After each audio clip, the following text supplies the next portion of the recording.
Listo. Entonces quisiéramos iniciar un poco, que nos contaras un poco sobre cómo ha sido tu trayecto desde el inicio en que empezaste como psicólogo Ajá, y pues hasta el perfecto. día de hoy. Listo. Entonces, pues me presento. Yo me llamo Germán Alberto Pardo Oviedo. Yo soy psicólogo.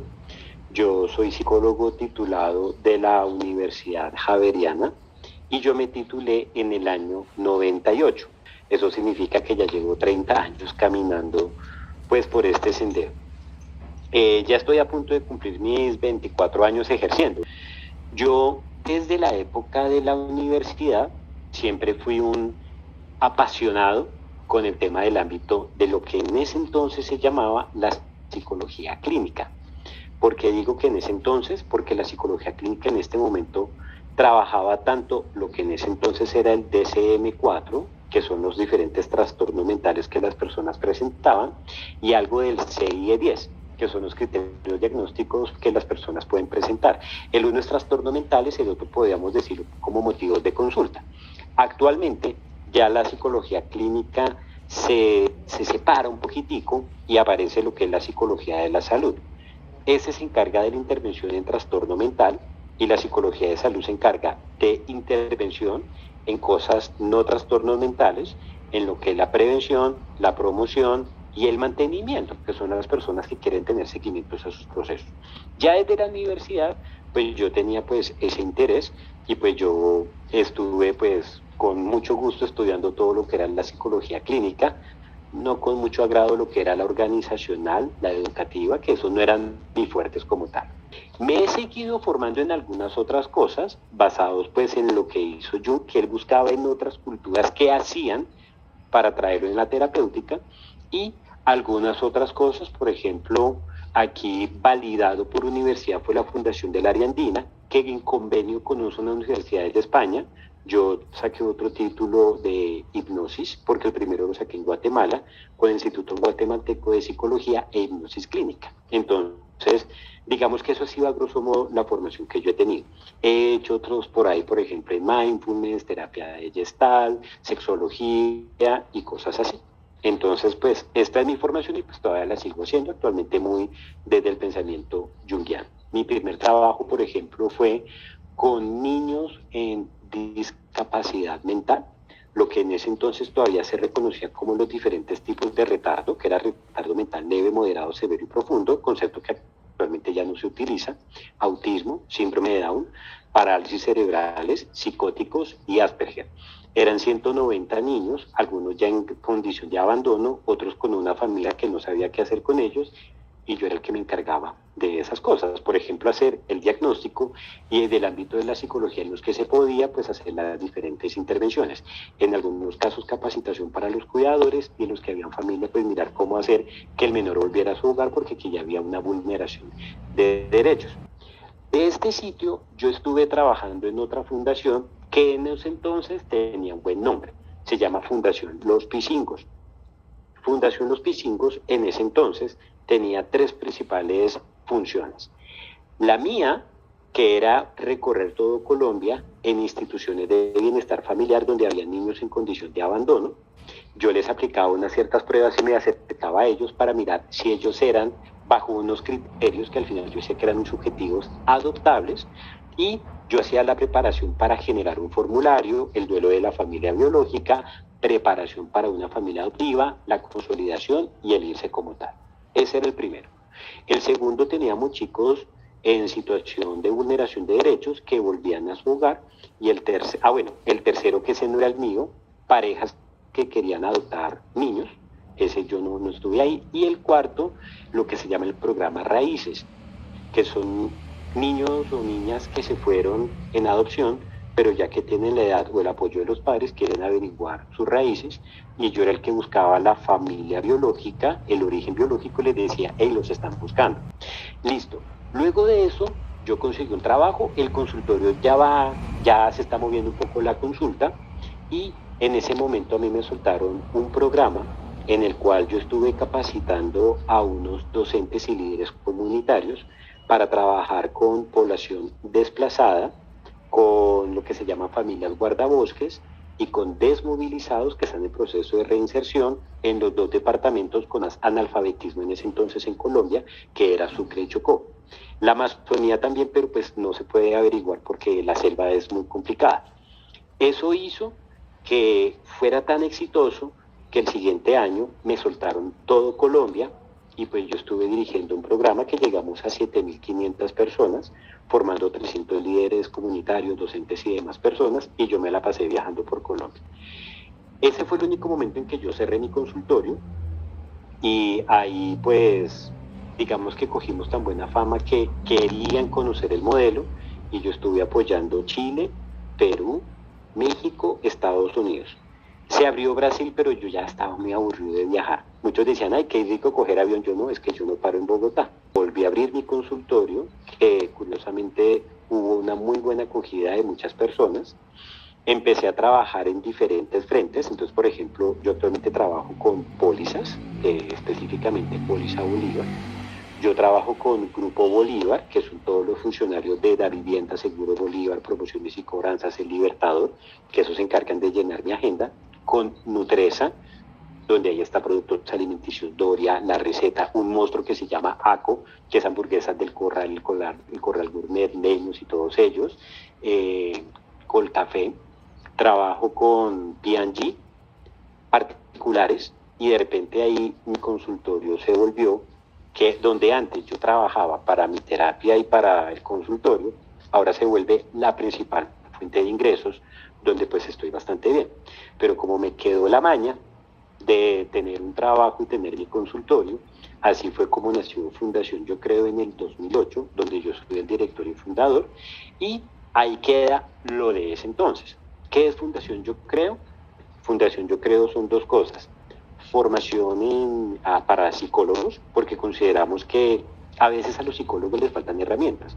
Por ejemplo, cuando hace ya muchos años pasó el desafortunado suceso, lo que fue el Agustiniano Norte, lo que llaman en los 21 Ángeles, yo fui uno de los psicólogos que estuve trabajando allá.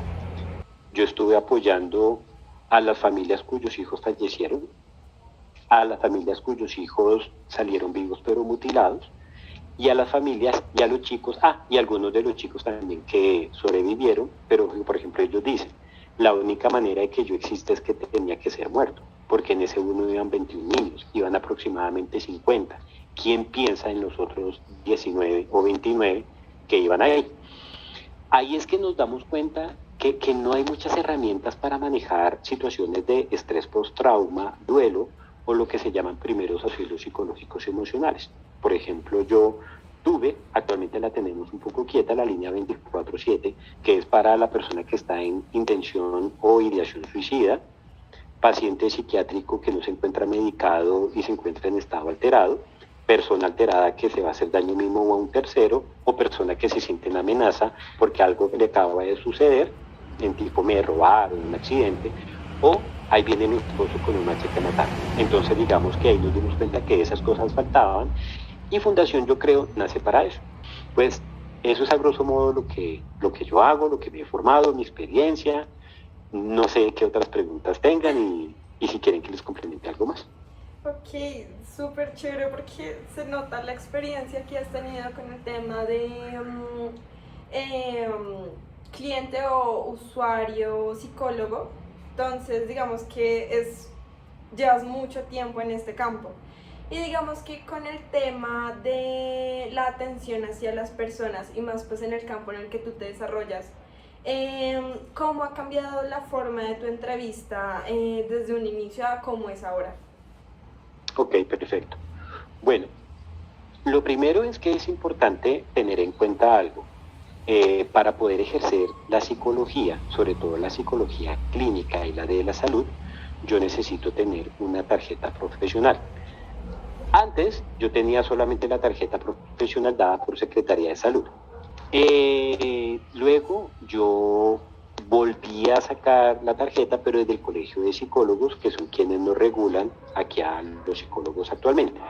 El Colegio de Psicólogos para algunos tiene buena fama, para otros tiene mala fama, por temas con Secretaría de Salud es suficiente, para otros no, y bueno, hay algunas cosas. Yo sencillamente lo que dije es, quiero estar todo en regla, y desde ahí pues poder como trabajar con las personas desde algunas cosas. Por el otro lado está lo que se llama la habilitación dada por Secretaría de Salud, que es una estrellita que nos dan, se llama distintivo, dice psicología, número de cédula y si hay una sede habilitada, lo que es el consultorio. Para telemedicina no, pero toca como cumplir algunas ciertas cosas como formativas, el manejo de las historias, el consentimiento y cómo se maneja todo lo que es la confidencialidad del caso. Eso es lo primero que yo hago con la persona para que sepa quién es el profesional y si requieren, yo les muestro mi tarjeta profesional, el diploma siempre está visible, si es el caso de consulta virtual yo se los hago llegar, mi hoja de vida con todos los soportes, habilitación y Cámara de Comercio de Fundación, yo creo porque tiene relevancia Fundación, yo creo, porque yo tengo un canal en YouTube y ahí trabajamos temas hacia las personas. Bueno, ya pasaron los primeros minutos, los que llaman los 5 minutos del bla, bla, bla. Oiga, ¿cómo está haciendo de frío? ¿Cómo les fue? Y todo lo demás, porque a veces en Colombia es bueno tener un momento para romper el hielo. Luego, les cuento que vamos a hacer 3 cosas que realmente son 4. La número 1 es que sepan quién soy yo como profesional y que puedan preguntarme lo que quieran respecto a técnicas, teorías, basado en la evidencia, cosas así. Luego de eso, yo les explico lo que es la confidencialidad. La confidencialidad es que yo no estoy autorizado ni por ellos ni por nadie para que alguien tenga acceso a la historia clínica ni que yo pueda hablar por fuera del espacio de lo que hablemos como tal. En algunos casos les pido que me permitan hablar de ellos de manera anónima para colocarlo en estudio de caso o en supervisión hacia otros o hacia mí. También les explico los momentos en los cuales se debe quebrantar la confidencialidad, que es si la persona se va a hacer daño a sí misma o alguien le va a hacer daño, si ellos le van a hacer daño a un tercero colectivo a través de ellos me entero de alguien que le va a hacer daño a un tercero colectivo, ejemplo sicariato, homicidio, y si hay un menor de edad en situación de vulneración de derechos según el Código de Infancia y Adolescencia que rige aquí en Colombia. Entonces yo le digo, salvo esas 3 cosas, queda en confidencialidad y les comento cómo se quebrantaría el principio de confidencialidad, que es reportar al caso en contacto de emergencia, a sistema de salud o a policía, según la situación. Pues un sicariato se reporta directamente a la policía. Menos mal, no he tenido que reportar esas cosas, pero sí he tenido que reportar otras respecto a menores de edad, presunción de un abuso sexual, negligencia, maltrato, violencia y cosas así. Luego de eso, yo tengo una plataforma en la cual yo soy la única persona que tiene acceso y ahí se colocan todas las historias clínicas. Ahí tenemos lo que sería la telemedicina, que es cuando dicen, entonces ya la siguiente, la explicación de la seguridad de la información y la confidencialidad, yo lo manejo de manera no magnética sino virtual. Las historias antes fueron de papel, yo tengo todas las historias porque pues aunque muchos dicen ya es archivo muerto, se puede desaparecer, sí me ha pasado que el tenerlos guardados ha sido bueno. Hace 15 años la persona me consulta porque ya tengo pacientes de hace 23 años. Y pues alguna situación, entonces es bueno guardar eso, medio magnético y medio virtual. Yo todas las historias actualmente están desde la virtualidad, salvo de un tiempo para atrás, que eso sí estaban de manera solamente en papel. Acto seguido, envío el consentimiento, cuando es un menor de edad, el consentimiento donde yo autorizo que a mi hijo y el menor, si es mayor de 14, que es el grueso de lo que yo trabajo, el asentimiento. Si estamos en presencial, entrego el papel, me lo firman y leen donde dicen, doctor, es lo que usted me acaba de decir, sí, entonces aquí ya sabe lo que está dicho, que la bueno, todo lo que les digo, y si es virtual, existe desde la virtualidad la posibilidad de tú hacerlo llegar de manera magnética y la persona dice, doy mi consentimiento. Abro la historia clínica, donde esa se divide en 3 partes. La primera son los datos básicos de la persona, nombre, cédula, fecha de nacimiento, edad, nivel académico, trabajo, si tiene pareja, si tiene hijos, datos de contacto, el contacto en caso de emergencia, la EPS por el tema de la confidencialidad, donde vive y si es el caso localidad. No se pide dirección, sino con barrio y localidad es más que suficiente. Luego se hace una conversación que al paso de los años, esta se ha venido reduciendo mucho, que se llama la valoración psicológica por áreas de ajuste. persona, familia, social, laboral, académico, sexual, emocional, salud integral y algunas otras cosas, que esa, como les digo, se hace muy en conversación y se va anotando. Y la tercera, pues se define un motivo de consulta, el por qué estás viniendo a mí. Yo uso mucho la pregunta narrativa de corte sistémico, que es, ¿qué necesitas que pase en tu vida para que no me necesites más? ¿O qué te trae por acá? Se define el motivo de consulta y desde ahí con la persona se concreta un plan de tratamiento. Hay diferentes tipos de personas. La gran mayoría vienen por temas puntuales. Yo estoy durmiendo mal, quiero dormir bien. Estoy bajo en rendimiento académico, quiero subirlo. Mi pareja me fue infiel, quiero saber qué hago. Otros vienen por un tema ya de crecimiento personal y pues con ellos sí ya son pacientes de muy larga data. El grueso vienen por temas puntuales y pues ya se ha demostrado que con ellos se trabaja el motivo de consulta y algunos otros y pues las personas suelen irse. Luego vendrán por otro motivo de consulta y hacia lo largo de los años suelen ir llegando. El consentimiento que firman los psicólogos voluntarios y los psicólogos del equipo tienen algo adicional y es que ellos saben que la historia que ellos llevan y el caso como tal va a pasar por supervisión de psicólogos que tienen tarjeta profesional y que tienen el consentimiento y que aunque tendríamos acceso al nombre, lo que nos interesa es el caso, no el nombre de la persona. Para, pues los psicólogos están haciendo labor voluntario a cambio de formación y supervisión y así es como nosotros lo cumplimos como tal. Ok. Ok, entonces, siguiendo con la línea que nos estás comentando, al momento de realizar una entrevista con un paciente y dejando en claro tus postulaciones y características de tu enfoque, en dado caso que esta persona no esté de acuerdo con las entrevistas que se estén realizando durante el proceso contigo, ¿qué cambios realizarías en la misma para poder tener un mejor resultado? Bueno, una de las cosas que yo pienso, y aquí estoy nuevamente hablando de lo que se llama las intervenciones basadas en la evidencia, es que yo considero que para algunos manejos los cognitivos tienen buen manejo, o los sistémicos, porque hay que integrar el medio familiar. Yo en esos casos, cuando la persona me dice que está buscando algo de tipo de intervención familiar y si yo veo que ese no es el alcance de la formación, que si bien estuve estudiando un par de años sistémica, no es mi modelo, yo en ese caso lo que hago es más bien recomendar a la persona que busque al profesional. ¿Se acuerdan que yo les decía que la persona tiene derecho? Yo digo, yo creo que a ti te iría mucho mejor con alguien de corte sistémico. Al paso de los años yo tengo una larga lista de colegas neuropsicólogos y psiquiatras que ellos pues tienen sus diferentes enfoques. Entonces, o me ajusto al ritmo del paciente más que a la técnica al ritmo. Por ejemplo, hay algunos que les gusta que los pacientes escriban y si el paciente no es de escribir, ¿qué? Pues no es que el paciente no esté comprometido con la terapia, es que la terapia no se está adaptando al ritmo del paciente o a cómo es el paciente. Hay algunos en que tú cierras los ojos y pides que visualicen. Personas de pensamiento muy concreto no van a imaginar, ni se van a relajar, ni van a imaginar. Entonces no es que la persona esté mal, es que la técnica no aplica a ellos. Esas adaptaciones sí las voy haciendo según el estilo de personalidad del paciente y según, pues, digámoslo así, su profesión. Los ingenieros es diferente a los psicólogos, a los artistas. Entonces hay que adaptarse mucho a ellos y a los abogados, que esos son algunos que hay que saber cómo manejarlos. Ya si de repente veo que mi enfoque, que no es una panacea, considero que no va a ser tan efectivo como otros, en esa sesión yo le pido a la persona que considere pasar con otro. No sé si te respondí. Sí. Vale. Bien, ahora nos gustaría saber cómo manejas la situación cuando un paciente se encuentra limitado o retraído en la primera sesión. Limitado o retraído en la primera sesión.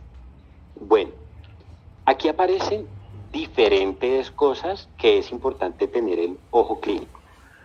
Una de las primeras cosas es que aquí voy a hablar desde la teoría junguiana de un concepto que yo trabajo que se llama la introversión. Introversión son aquellas personas que se dirigen hacia adentro para poder expresarse, diferente al extrovertido que es el dirigido hacia afuera, extro afuera, vertido dirigido a. Los extrovertidos hablan muchísimo. De hecho, se salen del tema y cosas así. Los introvertidos hablan más bien poco. Entonces, desde ahí hay que mirar si es un estilo de personalidad de la persona.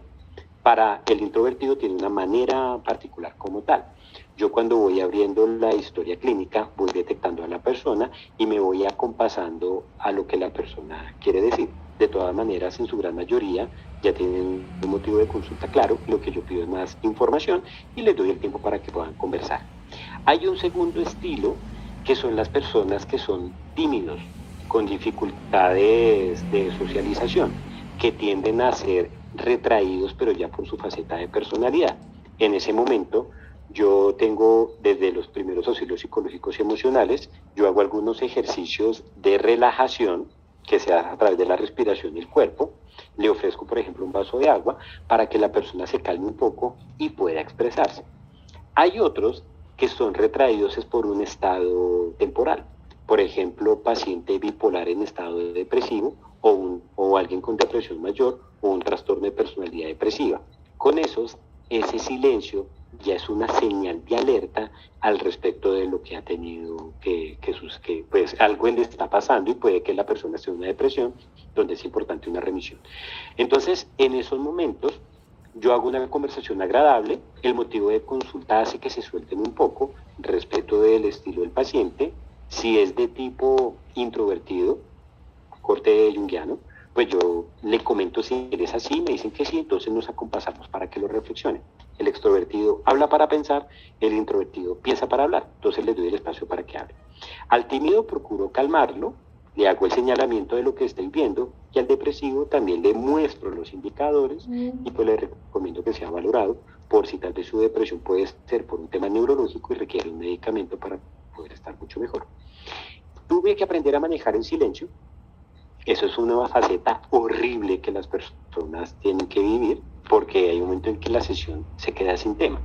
Pero cuando tú lo aprendes a manejar te das cuenta que o la persona está pensando o va a abrir un tema o sencillamente pues tú lo haces evidente y de ahí sale el tema después. Hay algo que cuando yo estudié hipnosis, ¿se acuerdan? Fundación de la Andina y estas en España, hay una cosa muy curiosa y es que, bueno, ahí entra mucho el eje también psicodinámico. Cuando la persona no tiene, digamos, mucho tema que hablar, o tú la sientes como ausente, tú le pides que te cuente algo. Y hay un momento en que tú haces la pregunta, el quiebre, eso se llama en psicoanálisis, para que haya un insight, y es, esto que me estás contando, me estás hablando de ti. Y muchos quedan sorprendidos diciendo, ay, sí, porque por alguna razón yo elijo ese tema. Por ejemplo, me estoy viendo una película que me encanta, venga, le cuento la película.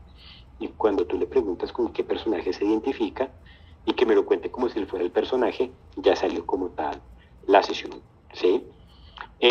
No me ha vuelto a pasar.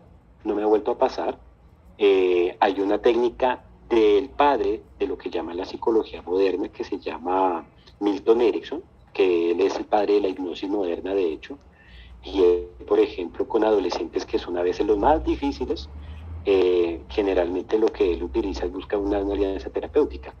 Creo que siento rabia con tus papás. ¿Por qué? Porque creo que te trajeron aquí obligada y me toca ser buen terapeuta. Y pues creo que no me corresponde. ¿Cierto? Y ya, se sueltan. Entonces con esas cositas de repente sirve mucho. Y al final de la sesión uno dice, pero igual te quiere. Hace un ratico nos hablabas sobre Freud. Quisiéramos saber si pudieras como tener una conversación con él. ¿Qué cambios les sugerirías en el modelo psicodinámico a la hora de entrevistar? Desde el enfoque, si yo pudiera hablar al padre del psicoanálisis, ¿qué le recomendaría que hiciera diferente? Bueno, digamos que la pregunta es un poco compleja en términos que a más yo he conocido de la vida de Freud y de los críticos de Freud, más me desencanto de Freud. Él tenía muchísimas problemáticas como tal. De hecho, eso se evidencia hasta en su muerte, ¿no?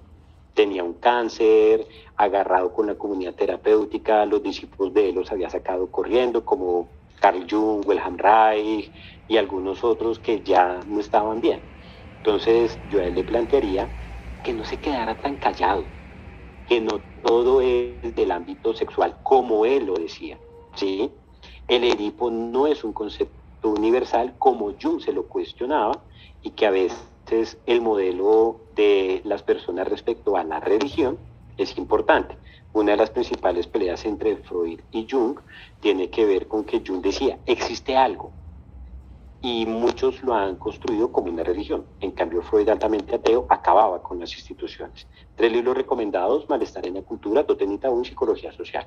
En cambio, Jung decía, conozcamos de religiones. Es cierto que está utilizado para calmar el miedo, para esclavizar y ejercer un cierto control, como diría Thomas Hobbes, pero puede haber algo más. Ahora, como soy más de corte junguiano, ¿qué le diría a Jung? Que sea un poco más concreto, porque él se iba mucho con el mito y la arqueología, donde para tú leer a Jung, no, es muy, muy difícil. Hay libros en los cuales tú empiezas a leer y tú dices, no le entendí nada, y necesitabas traductores para que te ayudaran a entenderlo. Si bien él era muy humano, él era muy de los mitos, y a veces él queriendo explicar algo, se iba a la mitología, a la arquetipología, y al final pues tú no lo entendías bastante.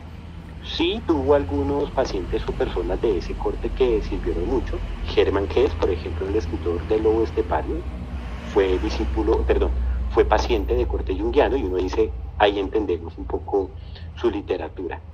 Pero yo pienso que a veces los psicodinámicos les faltan cosas hacia la simplicidad. Yo en la Javeriana en ese entonces había un corte lacaniano, y yo en un momento me acuerdo que hice una exposición espectacular sobre Lacan, y al final yo decía, no me sirve. Si me llega un paciente con problema del dormir, le voy a hablar del gran otro y pequeño el otro, del fenómeno del espejo. Eso no lo entiendo ni yo cómo se lo digo a un paciente. Y yo siento que a veces hay que desmenuzar la teoría, volviéndola humana, que personas sin mayor formación la puedan entender. ¿Vale?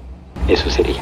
Y por último, en este caso, imagina que llegases a atender a un recién graduado de la profesión. En este caso, ¿cómo o de qué manera le realizarías una entrevista? Bueno, yo cuando trabajo con personas recién tituladas, cuando me llegan como pacientes, me suele suceder bastante. En algunas universidades, pues saben que yo no manejo el enfoque, pero algunos docentes y pues de prácticas me recomiendan porque saben que en algunas cosas les puedo colaborar. Yo a ellos les aclaro cuál es mi modelo teórico, porque pues algunos manejan un modelo diferente, y por ejemplo, cuando yo tuve practicantes de la Católica, yo me leía libros de cognitivo comportamental, y yo decía, pero espera un momentico, acá nosotros lo llamamos un mecanismo de censura con distorsión cognitiva, y ustedes lo llaman un PAF, patrón de acción fija, o un pensamiento, ¿sí? Entonces yo decía, miren que curiosamente llegamos a las mismas conclusiones, pero colocamos nombres diferentes. Entonces, les muestro el factor diferencial, porque pues a lo largo de los años tú te has codeado con muchos psicólogos de otras teorías, les explico cuál va a ser el alcance de lo mío, pues que la persona se sienta en tranquilidad de forjar su propio camino. En esto hay un psicoanalítico que me gusta mucho que se llama Winnicott. Winnicott es muy querido por el psicoanálisis, pero rompía lo que en psicoanálisis se llama el encuadre. Y él, por ejemplo, decía que lo mejor que puede haber a veces es el terapeuta joven, porque el terapeuta viejo ya medio sabe cuál es el camino. Entonces el paciente o el consultante lo que tiene que hacer es dejarse llevar por la experiencia. Pero cuando el terapeuta es joven, no tiene ni idea, y lo que le corresponde al consultante es, gracias a las instrucciones, él mismo encontrar el camino. Entonces lo que uno hace es que marca el elemento diferenciador, respeta la base teórica de la persona y se hace la respectiva intervención, ¿sí? Como les digo, yo no genero, me gusta tener debates dentro del equipo, pero no compramos como tu técnica es mejor que la mía, no. Sencillamente tú tienes un modelo teórico, yo tengo el mío. ¿Cómo nos complementamos dentro del ejercicio de lo que estamos haciendo? Y ojo que yo ahorita le nombré inclusive los neuropsicólogos, porque ellos a veces hacen intervención y no necesariamente en funciones mentales superiores, sino en términos del ámbito clínico terapéutico. Yo en una de las formaciones que tengo, por ejemplo, yo tuve una profesora que era una trabajadora social. ¿Qué es lo que pasa? Ella venía de Estados Unidos, y en Estados Unidos lo que aquí el psicólogo hace es lo que allá hacen los trabajadores sociales. Si tú vas al psicólogo ya es un tema muy grave, no es psiquiatría y los psicólogos pueden medicar. Entonces miren cómo allá se nos abre otro campo de acción que uno dice, creo que a veces nosotros aquí estamos muy cerrados en algunas cosas. Allá lo llama más el counseling o la consejería, que es un poco lo que hace la labor del psicólogo acá. Entonces es bueno conocer de diferentes sin perder el enfoque teórico, o transfórmalo si quieres, pero es bueno que tengas un tapete y de ahí podamos hablar como tal. Si es paciente, no me interesa el debate teórico, sino la realidad de la persona. Además que recuerden ustedes, y si no les cuento un tip, los psicólogos y los abogados son los pacientes más difíciles que hay, porque voy a hablar en términos psicoanalíticos. La racionalización del psicólogo hace que no toquen mucho su parte emocional. Disociamos tanto que hacemos un acercamiento conceptual, pero no integra nuestra problemática. Pero pues, como ya sabemos eso, tenemos que ser terapeutas mucho más confrontativos para que ellos abandonen su mecanismo de defensa de racionalización y se enfrenten a que estamos en la realidad de ser el que está ahí sentado en un proceso de psicoterapia para poder colaborar. Ok, ¿Vale? Germán, muchísimas gracias. Es un placer tenerte aquí, que nos hayas ayudado. Y pues esto sería todo. Bueno, muchísimas gracias en lo que les pueda colaborar. Cuídense mucho, que pasen una muy buena tarde. Chao, Germán. Chao, chao.